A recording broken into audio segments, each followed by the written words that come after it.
Welcome to bank अड्डा YouTube channel. Bank अड्डा YouTube channel पर आपका हार्दिक स्वागत। आज के इस टॉपिक में हम बात करेंगे पीएफ अकाउंट से पैसा निकालने का आसान तरीका।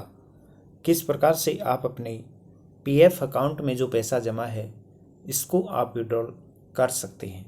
क्या क्या उसकी कंडीशन होती है, कितना पैसा कब आप विड्रॉल कर सकते हैं, क्या विड्रॉल करते समय कुछ चार्जेस लगेंगे या कुछ टैक्स आपको देना होगा। कंप्लीट पूरी डिटेल से आज के इस टॉपिक में बात करेंगे। इस टॉपिक के साथ में, इस वीडियो के साथ में और बीच में और अंत में मैं आपको ऐसी वो 2 तरीके बताऊंगा जिनके माध्यम से आप अपने पीएफ के पैसे से अपने करियर या अपने रिटायरमेंट या बच्चों की एजुकेशन या फिर अपने मकान के लिए एक बहुत अच्छा लमसम कॉर्पोरस अमाउंट आप इकट्ठा कर सकते हैं। पीएफ का पैसा निकालने का नया तरीका बिना जॉब छोड़े हुए, एडवांस पीएफ को कैसे अप्लाई करें, किस प्रकार से आप ये पैसा निकालें। फर्स्ट ऑफ ऑल जो कंडीशन होती है वो है कि शादी या पढ़ाई के लिए आप पीएफ से पैसा निकाल सकते हैं, जो कि सेक्शन 68 के अंडर में आता है। इसमें क्या है, सेक्शन 68 के अर्थात शादी या पढ़ाई के लिए आपको पैसा निकालना हो पीएफ में, आपको क्या प्रोसेस अपनाना होगा। इसमें आपको कम से कम 7 साल पीएफ में योगदान किया है तो आप अपनी शादी, अपने बेटे बेटी भाई बहन की शादी, अपने बेटे बेटी भाई बहन की शादी या बच्चों की 10वीं के बाद की पढ़ाई के लिए आप कुल योगदान प्लस ब्याज का अधिकतम 50% हिस्सा निकाल सकते हैं।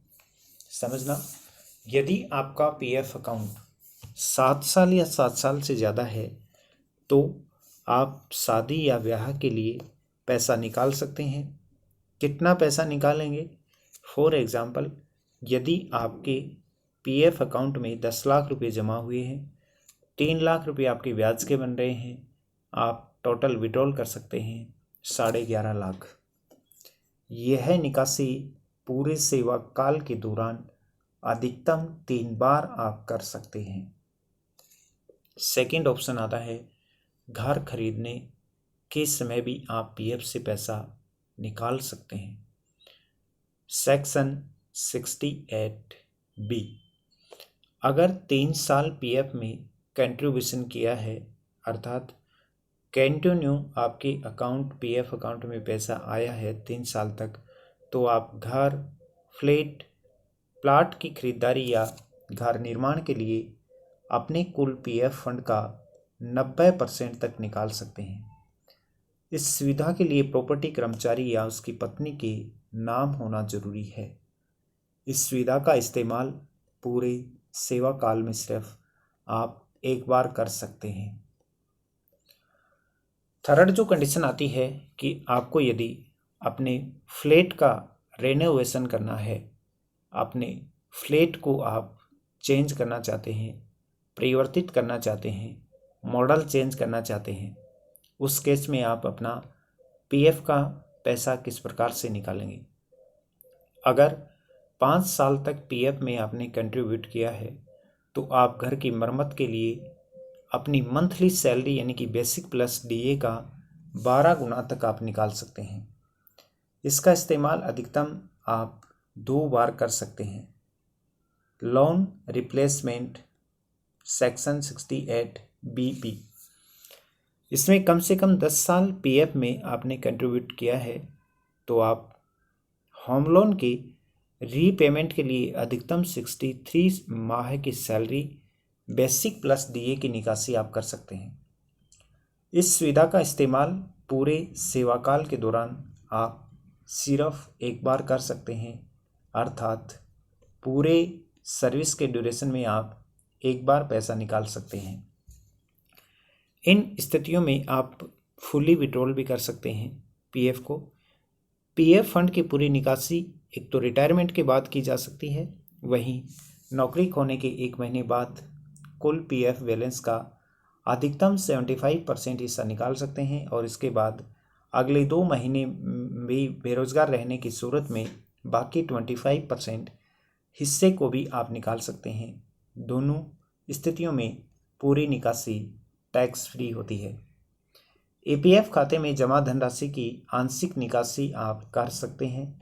यह आंशिक निकासी टैक्स फ्री होती है, अर्थात जो आप पार्शली विड्रॉल करते हैं पीएफ अकाउंट से, ये बिल्कुल टैक्स फ्री अमाउंट होता है।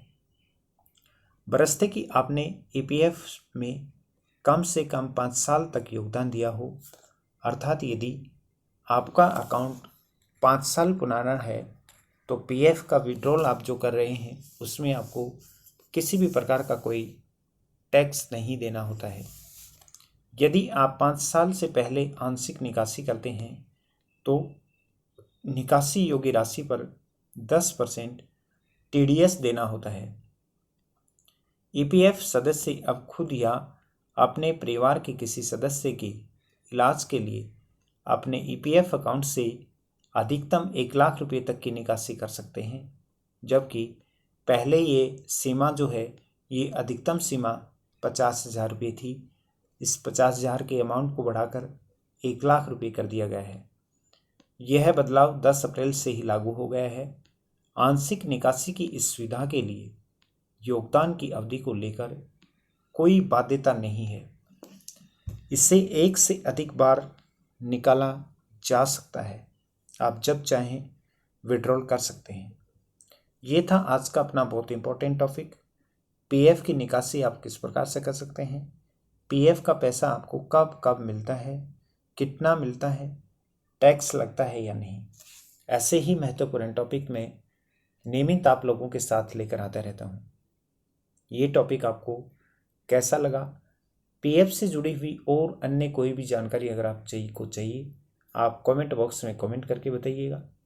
नेक्स्ट अगला वीडियो आपको किस टॉपिक से संबंधित चाहिए उसके लिए भी आप मुझे कमेंट करके कमेंट में ज़रूर बताइएगा।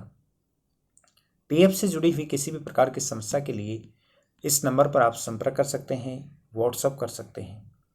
बैंकिंग इन्वेस्टमेंट से जुड़ी हुई हर एक सर्विस के लिए, जैसे investment, term insurance, personal loan आपको लेना हो, बाइक इंश्योरेंस का करवा सकते हैं आप घर बैठे, सेविंग अकाउंट, किसी भी बैंक का आपको सेविंग अकाउंट ओपन करवाना हो या फिर जीरो बैलेंस का अकाउंट ओपन करवाना हो तो भी आप हमसे संपर्क कर सकते हैं।